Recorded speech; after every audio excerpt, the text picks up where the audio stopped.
আপনারা জানেন যে নির্বাচন কেন্দ্রিক উপলক্ষে পুলিশ এবং যৌথ বাহিনী সবসময়ই ধারাবাহিকভাবে অভিযান পরিচালনা করে আসছে। তারই প্রেক্ষিতে গতকাল রাতে ২টা থেকে ৩টার দিকে যৌথ বাহিনী কর্ণগোপ এলাকায় একটি অভিযান পরিচালনা করে। সেখানে ৬ জন আসামিকে গ্রেপ্তার করে।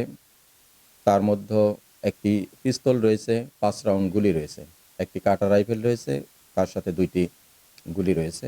এছাড়া তার সাথে আরও উদ্ধার রয়েছে তারা মাদক এবং মাদক ব্যবসার সাথে জড়িত থাকে। সেক্ষেত্রে গাঁজা, ইয়াবাসহ এবং গাঁজা, ইয়াবা বিক্রির নগদ টাকাসহ ৫টি মোবাইল ফোন জব্দ করা হয়েছে।